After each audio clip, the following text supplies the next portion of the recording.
back to my channel. If you're new here, my name is Patri, and in today's video, as you can see by the title, I'm going to talk about all the books I read this month. I read quite a bit of paperbacks. I usually read a lot in my Kindle and some reads from my physical TBR. So this month I read 12 books. 11 were romance and one was literary fiction, mystery.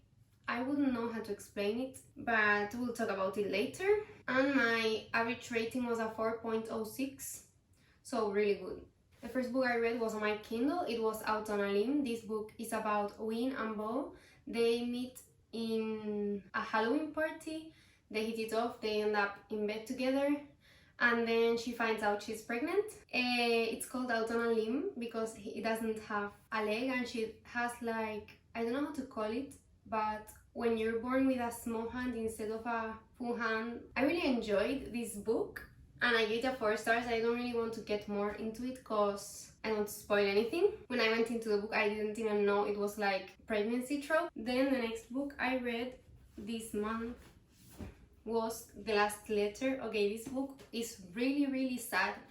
If you don't like side books, don't read this because it's going to shatter your heart. This book is about Ella and Beckett. Ella is a single mom of 2 twins, so like 2 kids that are twins. And Beckett is a special operation soldier that works with Ella's brother.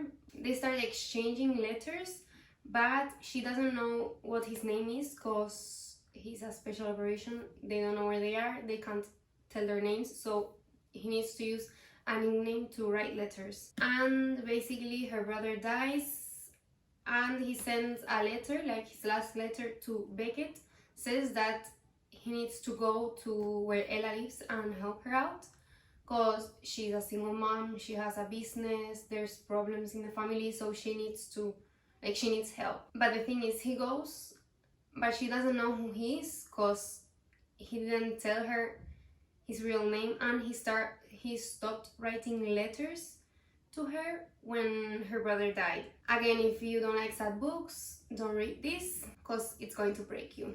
Then on my Kindle I read The Nanny. I didn't really enjoy this book. It was funny, some parts of it, but it wasn't like the best book ever. This book is about Casey and Aiden. Basically, Casey is looking for a job, Aiden wants a nanny. He hires Casey and then he finds out that she had an OnlyFans and he used to watch her on OnlyFans and pay for like private videos and things like that.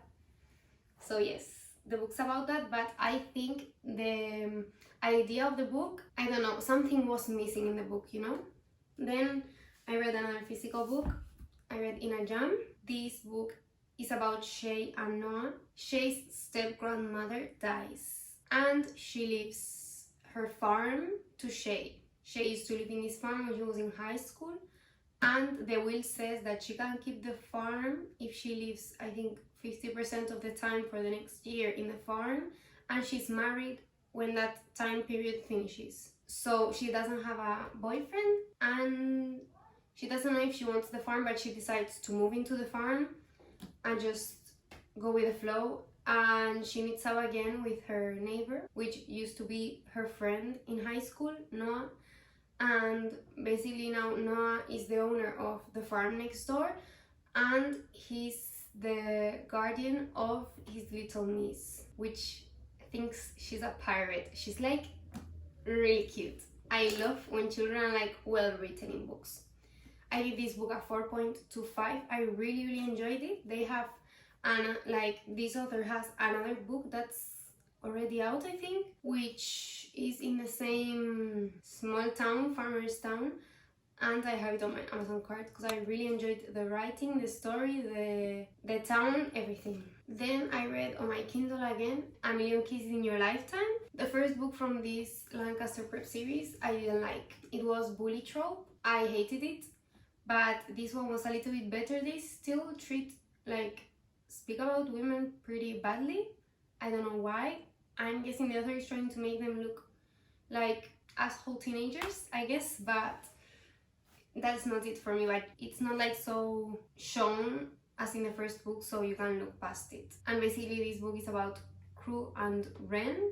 Crew is one of the Lancaster boys, and Ren started going to the Lancaster prep like 3 or 4 years ago. She's like super sweet, speaks with everyone, she's super nice except with Crew, and she's like the typical girl with a chastity ring on her finger, and they are put together on a psychology project, and the teacher doesn't let them switch partners with anyone, so they're forced to work together. And I gave this book a 4 stars. I really enjoyed it. Okay, there's some scenes that are like, what's going on? But I did really like it, apart from those scenes that were a little bit like, what? Then I did a reread of Archer's Voice. I don't really want to explain a lot about this book. Basically, this book is about Bree. She moves into this small town trying to run from her life problems, and she meets Archer, which is like the outcast from the town, if you can say it like that. Basically, she finds out he doesn't speak, but he can listen, so he's not deaf, and she knows sign language because her dad used to be deaf, so she starts going to his house to spend time with him and other stuff. Like, really cute book. I give it a 4 stars. And I did a reread of that book so I could read then Travis, which is a book that follows Travis, which is the cousin of Archer in the first book. And in this book, basically, you get a girl that's passing by in the town. She's going to be there for like a month or 2 for the summer. She got a job and then she's going to move on. You got Travis, which is he's a police officer from the town. I don't really want to explain anything else. And I really enjoyed this book also, and I also gave it a 4 stars. Then I did continue with my Addicted series reread. I read Hot House Flower, I annotated it and all that jazz.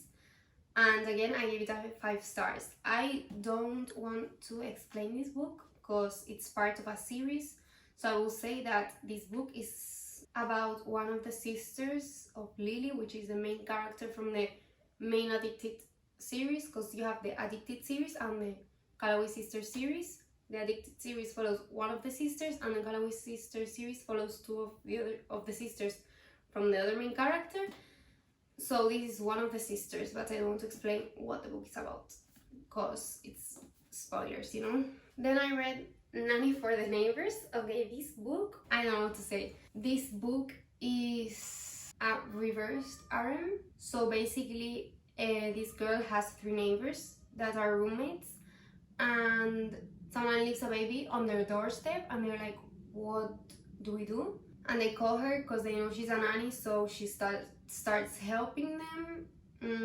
And basically, at the beginning, they don't know who the child is from because the 3 of them have intimate relationships with the same girls, so they didn't even know who the kid was from at the beginning. Weird stuff, but I enjoyed it because the plot is like not the typical stuff, you know.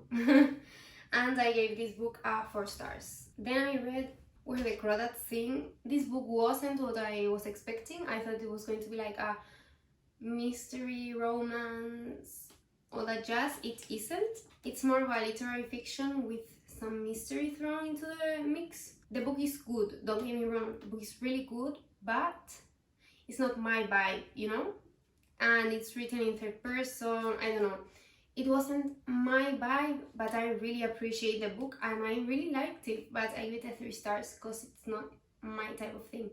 Basically, this girl in the 1970s, there's a boy that's found dead on a small town. And they think the suspect is this girl that lives in the marsh, and she's like an outcast from the town. She doesn't really speak to anyone in the town, and they think she was the one that killed him because they used to have a relationship of some kind. They don't really know what was going on because it was like a really secretive thing. And you get like past and present timelines, but when you go into the book you think it's going to solve the mystery, but 20% of the book is the mystery.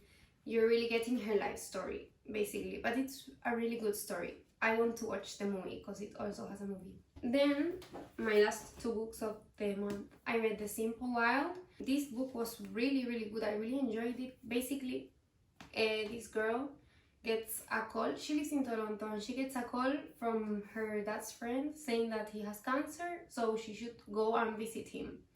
She hasn't seen her dad since she was like 1 year old maybe, and he lives in Alaska.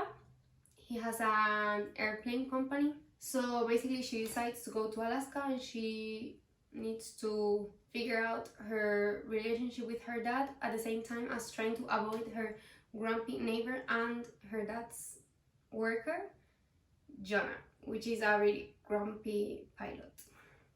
And this book is really good. The book finishes in a way that you can read it as a standalone, but the series follows this couple. I think there's like two more main books and one novella, but I don't know if I want to continue it, because I don't know if the second book is going to ruin my experience with the first one. So I'm not sure. If you've read it, please, like the second book or all the series, tell me if it was worth it reading more of the series, or you would have preferred just reading the first one. And I don't know if I said, but I gave it a 4 stars. And then the last book that I read this month, I have been really waiting for this book. Well, it came out this month, but living where I live, if you do a pre-order from a new release, instead of getting it the day or the day after, you'll get it a month later. So I just read this. I finished it 3 days ago. This book is part of a series, which you should read as a series, because some people say it's a standalone, but it's not, because the main plot is a romance, but the subplot is like mystery, and you follow the same subplot in the 3 books from a series. So if you read this one, you're going to be really lost. So I recommend reading them in order and reading them all. So basically this specific book follows Lucian and Sloane. It's like childhood friends to enemies. So you get a past and a present timeline to see what happened and why they aren't friends anymore. And I gave this book a 4.5. I really enjoyed it. So these are all the books I read this month. Well, this and the Kindle reads. I hope you like this video. You can follow me on my Instagram and on my TikTok for more day-to-day updates, and I'll see you next time. Bye!